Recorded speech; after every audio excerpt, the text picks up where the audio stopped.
Tole akkam jettan Oromoo nagayaa har'a waa sadii irratti hin dubbachuu dhufe tokkoffaan waa'ee uumamaa kuullee Oromooti. Lammaffaan waa'ee 3A dhaabbate jedhamuuti. Sadaffaan waa'ee Akadeemii Afaan Oromooti. Waa sadiin kan irraa hin dubbadha.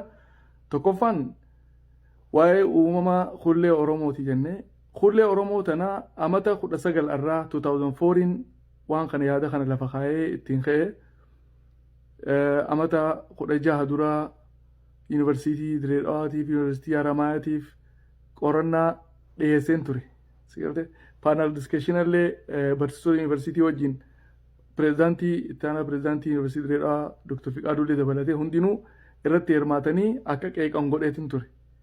Maali afaan kun afaan keenya barreeffama ni qabaa garuu sirnaan barreeffachuu hin dandeenye. Fakkeenyaaf doktorrii harma baqeessee hodhee yoo jenne doktorrii harma baqeessee hodhee katabna. Akkamitti hodha ni hodha malee gaafii jechuudha. Lammaffaa jecha jechuu barreessuu hin dandeessu. Jecha barreessita. Laphee hodhuuf laphee goota. Hanqinoota guddaa jira jechuudha. Qubee dachaa waan jedhamu jira. Qubeen dachaa san cimdii jaanii san hin jabaattu. Kun immoo rakkina guddaa uume tokkoffaan. Lammaffaa qubee keessaa hudhaan hin jabaattu yoo barreessan. Fakkeenyaaf iyyuu, utaaluu, eeruu, ooduu yoo jenne barreessuu hin dandeessu. Hudhaa san jabeessuu hin dandeessu ati. Hudhuma takka gubbaa keewwatee barreessita. Kunis hanqina tokko jechuudha afaan Oromoo barreessuu irratti. Sadaffaan immoo dhadheeratee barraa qubeen keenya kun maqaa tokko jecha tokko barreessuuf qubee 8, 9, 10 fayyadamna jechuudha. Kunis influensii mataa isaa qaba. Kanaafuu rogoota kana hundaanuu egaa hanqinni jiraatee waggaa 30 kana guutuu Oromoon qubee laatiin kana fayyadamee haga irratti illee ittiin barreessuuf rakkachaa sooshaal miidiyaa irratti akka agartan kana barreessuu qaanfachuu sadarkaa qaanfachuu irra jira wal qeeqee jechuudha. Maaliif waan keenyan fidannee yaadni jedhu sanaan wal qabataa jechuudha. So odaa boca odaa irraa qubee 35 tolchee maqaa huulleen je'anii huullee jechuun huula ijaan beektan yoo ija huultu ijji ni mul'atti. Waan mataa kee keessa jiru xalayaa gubbatti huultee mul'isu jechuudha yaada keessan kaas keessaa qabdu barreeffamaan dhaloota dabarsuu huuluu jenneen jechuudha. Ni huula jechuudha Oromoon ni huullata barreeffama isaa. Sigalti xalayaa huula jechuudha. So huullee ka jawachi irraa dhufa. Waa hundi isaatu moggaafni isaa hundinuu akkasitti miira Oromummaatiin akka qabu gartee san laalamee godhamee kuni qorannaadha jechuudha. Ammas implementeeshinaa miti ka gaafatame qorannaadha. Qorannaa kana yeroo dhiyeessitu hayyoonni afaanii waan kana ilaalanii saayinsii afaaniitiin ni tahamoo hin ta'u ilaalanii isaanii kan murteessu. Hayyoonni afaanii eessa jireenya waggaatti immoo yuunivarsiitii jiran. Hayyoota yuunivarsiitiitiif dhiyaachuu jalqabee jechuudha. Yuunivarsiitii Direedhawaatiif dhiyaatee ture. Ammallee dhiyootan yuunivarsiitii Wallagga dhiyaate. Fuuldurallee yuunivarsiitii Haramaayyaatiif Direedhawaa koolaaboreeshina godhamee yuunivarsiitii afaan Oromoo qabdu 18 jiru hundaa waliin yaamamee waan kana akka qeeqan. Dadhabina qabaatu kana dadhabinni isaa hin ta'u, cimina qabaatu kana ciminni isaa wanni kun ni ta'a yaada kan nuudha jechuudha. Waan saati Oromoo waan ta'eef naman gaafannu abbaa fedhanii hin. Yoo akadeemiin afaanii jiraate akadeemii afaaniitiif dhiyeessita. Akadeemiin afaanii hayyoota fidee qorannaa irratti teessa jechuudha. Kana wanni ta'e jechuudha gamanaan. Waa'ee dhaabbata 3A immoo baatii 2 duraan waliqqabaa boordii isaanii san Profeesar Tashoomee itti katabee qorannaa kana ilaalii akka nama Oromootti deebisaa isinirraa eeggadhaan jeen. Garee teenya wajjin mari'anneeti si deebifnaa naan deebif. Maaliif garee isaanii keessa walitti bu'iinsa guddaa jira. Gargaara Profeesara Fadhasaa fi Abdiisaa Beenchaa iddoo walitti bu'iinsaa jira jechuudha. Profeesar Fadhasaan wanni jedhu akadeemiin afaanii ijaaramuu qaba. Afaan kun abbaa qabaachuu qaba.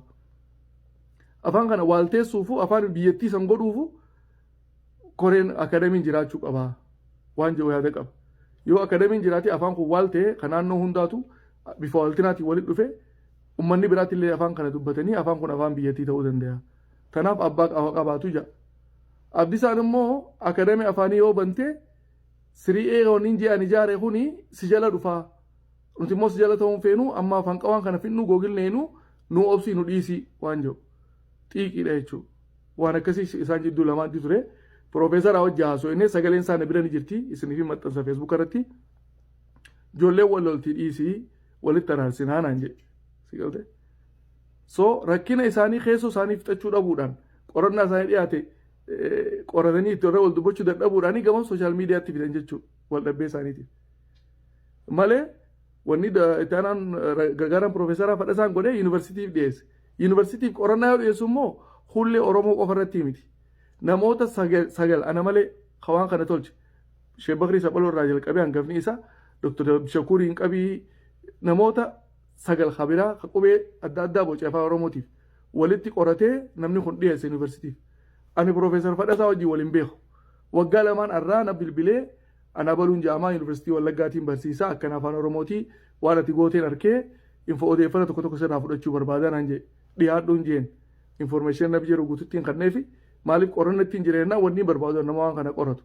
saniif informationaan kanneefi itti deeme jechuun innis malee ana ka waan kana tolche wanni tolche afaan kun afaan kiyya haa gabbatu jechuudha immoo ijoolleen gartee buxan qabne saayinsiin afaan akkamitti deemaan beene burjaajii uummata keessa kaasuun dogoggora ilaalcha jechuun qaba kun kana qaba jechuudha akademiin afaan yoo jiraate achi dhiyaata hanga akademiin afaan hin jirre immoo yuunivarsiitiif dhiyaateeti hayyoonni Oromoo irra mari'achuu qaba waggaa 19 guutuu yeroo waan kana naannessu appilikeeshinii itti barreeffamu hunda tolchee kitaaba 10 ittiin barreessee waan kana gaazexaa adda addaa ittiin barreessee oofu jiru takkaa sooshaal miidiyaa irratti hin baafne hayyoonni Oromoo irra guddaan immoo qofa qaban keessaan maaliif waan Oromootii keessaan gabbifamee hayyootaan qeeqamee guddachuu qaba waan jiruun arra isaan dhuunfatti waan wallalaniif fuudhanii feesbuuk irratti hin gaffiiganii hawaasa burjaajessuuf yaadan burjaajessuun immoo hin danda'an because afaan kun afaan kiyya gabbifachuun ana qabdi jechuudha atis na wajji qabda saayinsii afaaniitiin fiddee waan kana lakki hanqina qaba kana qaba haa dhaabbatu lakki cimina kana qaba haa itti fufuun ati qabdi jechuudha